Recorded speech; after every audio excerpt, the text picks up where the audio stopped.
নমস্কার। বলতে চাই আঙিনায় আপনাকে স্বাগতম। আশা করি আপনি ভালো আছেন।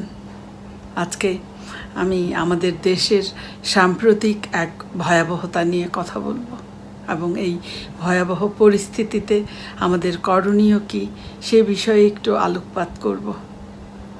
2026 সালের শুরু থেকে বাংলাদেশে হামের প্রকোপ এক ভয়াবহ রূপ নিয়েছে। গত কয়েক দশকে আমরা এমন ভয়াবহ প্রাদুর্ভাব দেখিনি। সরকারি ও আন্তর্জাতিক সংস্থার তথ্য অনুযায়ী 15ই মার্চ 2026 থেকে 8ই মে 2026 পর্যন্ত সারা দেশে প্রায় 50,000-এর বেশি শিশু হামে আক্রান্ত হয়েছে। 64টি জেলার মধ্যে 58টি জেলায় এর বিস্তার দেখা গেছে। মৃত্যুর সংখ্যা একই সময়ের মধ্যে অন্তত 350 জন শিশু মৃত্যু রেকর্ড করা হয়েছে। গতকালের একটি খবরে দেখলাম এর শিশুর মৃত্যুর সংখ্যা 400 ছাড়িয়েছে।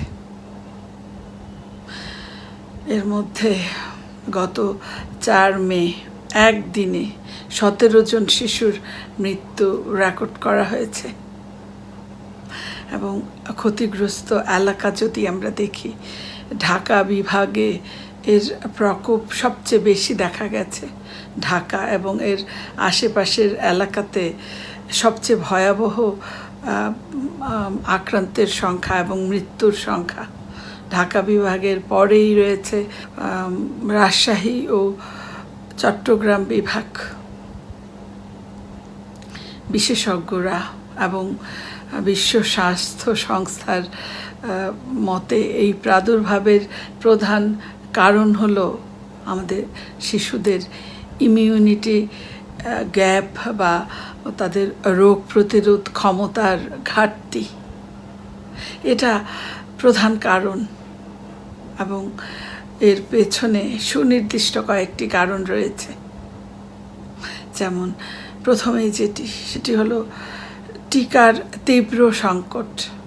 বাংলাদেশে 2024 ও 25 সালে একটি বড় সময় জুড়ে এই হাম ও রুবেলা টিকার তীব্র সংকট ছিল। এর ফলে কয়েক লাখ শিশু এই টিকা থেকে বঞ্চিত হয়। আর এ কারণে একসাথে একটি বিশাল জনগোষ্ঠী আজ ঝুঁকিতে পড়েছে। মূলত ডায়াগনস্টিক যে কিট, সেই কিটেরও অভাব ছিল, এখনও আছে।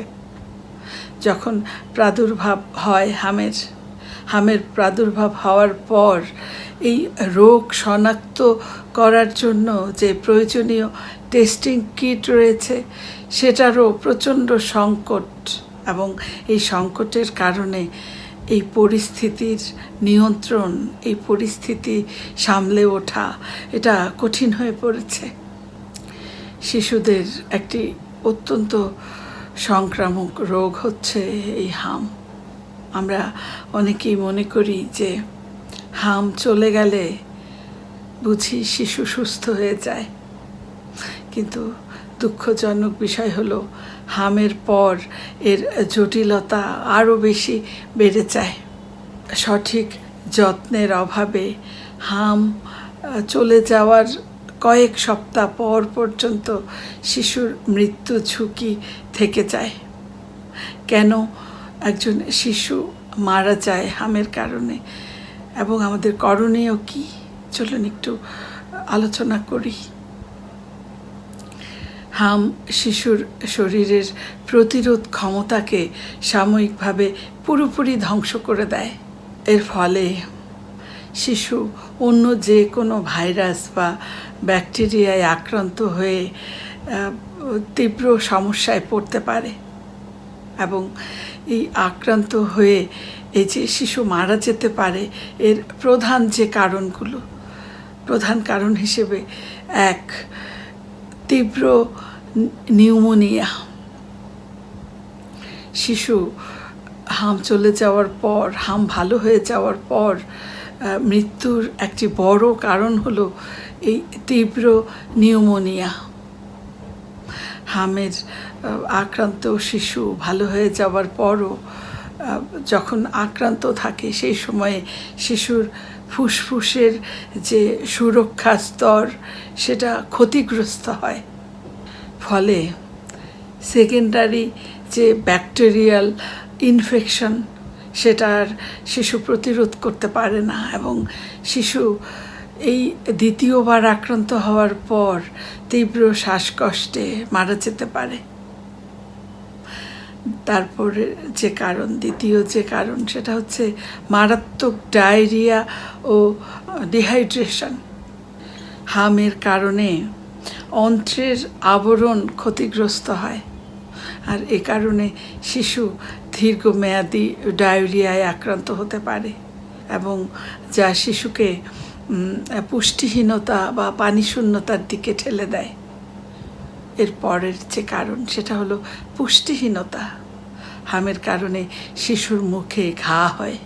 এই ঘা হওয়ার কারণে শিশুর রুচি চলে যায়, শিশু খেতে পারে না, ফলে দ্রুত শিশুর ওজন হ্রাস পেতে থাকে, যা নাকি তার মৃত্যু ঝুঁকি বাড়িয়ে দেয়।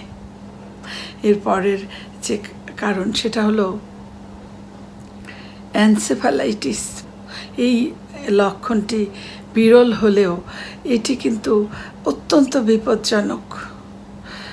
শিশু হামের ভাইরাস বা শরীরের যে প্রতিক্রিয়া, হামের কারণে শরীরে যে প্রতিক্রিয়া হয়, এটার কারণে শিশু তার মস্তিষ্কে প্রদাহ হতে পারে, আর মস্তিষ্কের প্রদাহে শিশুর মৃত্যুর ঝুঁকি অনেক বেড়ে যায়, শিশু মারা যায়। সর্বশেষ যে বিষয়টি সেটি হলো অন্ধত্ব। শরীরে ভিটামিন এ এর ঘাটতি থাকলে হামে আক্রান্ত শিশুর এই যে চোখের যে দৃষ্টিশক্তি এটা সে চিরতরে হারিয়ে ফেলতে পারে। কখন দ্রুত এই হামে আক্রান্ত শিশুকে হাসপাতালে নিয়ে যেতে হবে? হাম ভালো হয়ে যাওয়ার পরও কিছু লক্ষণ দেখা দিলে আমাদের এক মুহূর্ত দেরি না করে নিকটস্থ হাসপাতাল কিংবা ডাক্তারের পরামর্শ নিতে হবে। চলুন আমরা সেই লক্ষণগুলো একটু জেনে নিই। 1. শ্বাসকষ্ট। যদি শিশু দ্রুত শ্বাস নিতে থাকে, শ্বাস নেওয়ার সময় শিশুর বুকের নিচের অংশ যদি দেবে যায়। 2. যদি খিঁচুনি হয়, যদি শিশুর শরীর শক্ত হয়ে যায় বা চোখ উল্টে ফেলে। 3.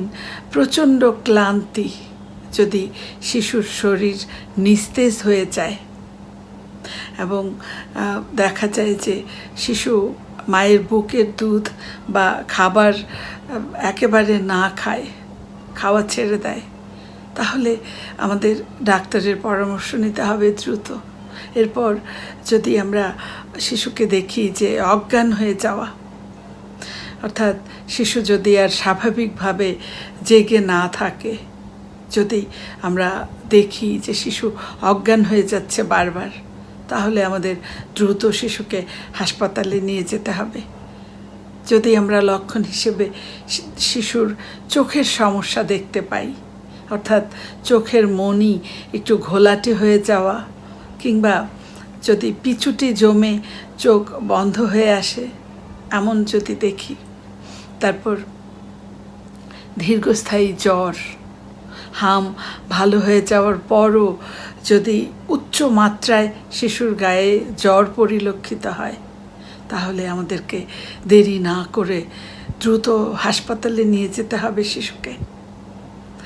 বাড়িতে আমরা কিভাবে হাম পরবর্তী সময়ে শিশুর যত্ন নেব, আমাদের করণীয় কি, আমরা কিভাবে সচেতন ভূমিকা পালন করব? শিশুকে এই ঝুঁকি থেকে বাঁচাতে আমরা কি করব, আমাদের করণীয় কি, চলুন একটু দেখি। 1. ভিটামিন এ ক্যাপসুল খাওয়ানো। ডাক্তারের পরামর্শ অনুযায়ী শিশুকে উচ্চ মাত্রার ভিটামিন এ ক্যাপসুল খাওয়াতে হবে। এটি অন্ধত্ব এবং মৃত্যু ঝুঁকি অনেকাংশে কমিয়ে দেয়। 2. পুষ্টিকর খাবার। হামে আক্রান্ত হওয়ার সময় কিংবা হাম চলে যাওয়ার পরও শিশুকে বাড়তি খাবার দিতে হবে। অর্থাৎ শিশুকে আমরা সবসময় যেমন যত্ন নিই, হামের সময় আরও বাড়তি যত্ন নিতে হবে। বুকের দুধ খাওয়াতে হবে এবং বুকের দুধের পাশাপাশি অন্যান্য বাড়তি খাবার দিতে হবে, যেমন খিচুড়ি, তারপর নরম ফল এবং প্রোটিন সমৃদ্ধ খাবার অল্প অল্প করে বারবার দিতে হবে। পর্যাপ্ত পানি, অর্থাৎ পানীয় জাতীয় খাবার খাওয়াতে হবে ডায়রিয়া এবং ডিহাইড্রেশন রোধে। এজন্য আমাদেরকে বেশি বেশি করে খাবার, স্যালাইন এবং অন্যান্য পানীয় জাতীয় খাবার এবং পরিষ্কার পানি বেশি করে খাওয়াতে হবে। মূলত পরিশেষে আমি বলতে চাই, এই যে বর্তমান যে পরিস্থিতি আমাদের সারা দেশে শিশুর জন্য যে ভয়াবহ পরিস্থিতির সৃষ্টি হয়েছে, এর কারণ হলো আমরা দীর্ঘদিন শিশুকে এই যে প্রয়োজনীয় হামের টিকা এটি দিতে পারিনি। আর এ কারণে এত বড় সংখ্যায় শিশুর এই মৃত্যু ঝুঁকি তৈরি হয়েছে। প্রতিদিন হামে আক্রান্ত হয়ে শিশু মারা যাচ্ছে, এই খবর আমাদের শুনতে হচ্ছে। শিশু মৃত্যু এর চেয়ে মর্মান্তিক আর কষ্টদায়ক খবর আর কিচ্ছু হতে পারে না। সেই পরিবারগুলোর অবস্থা আমরা বুঝতে পারছি। সরকার এই পরিস্থিতি নিয়ন্ত্রণে 2026 সালের 20 এপ্রিল একটি টিকাদান কর্মসূচি হাতে নিয়েছেন। 1,80,000 শিশুকে টিকা দেওয়ার যে বিশাল কর্মসূচি হাতে নিয়েছেন, সেটির লক্ষ্যমাত্রা পূরণ না হওয়াতে এটিকে 20 মে পর্যন্ত এর সময়সীমা বর্ধিত করা হয়েছে। যারা এখনও শিশুকে টিকা দেননি বা কোনো কারণে দিতে পারেননি, আপনাদেরকে অনুরোধ জানাচ্ছি আপনারা এই কর্মসূচিতে অংশ নিন। কারণ শিশুর এই হামের এই ভয়াবহতা থেকে শিশুকে একমাত্র রক্ষা করতে পারে এই প্রতিষেধক টিকা। আপনার সচেতনতাই আপনার প্রিয় শিশুর জীবন বাঁচাতে পারে। অসংখ্য ধন্যবাদ ভিডিওটি শেষ পর্যন্ত দেখার জন্য। আরও অনেককে সচেতন করার জন্য আপনি ছড়িয়ে দিন শেয়ারের মাধ্যমে। সাবস্ক্রাইব করে বলতে চাই পাশেই থাকুন। আবারও আমি ফিরে আসব অন্য কোনো অনুভব নিয়ে। ততক্ষণ আপনি খুব ভালো থাকুন, সুস্থ থাকুন আর সতর্ক থাকুন। শুভরাত্রি।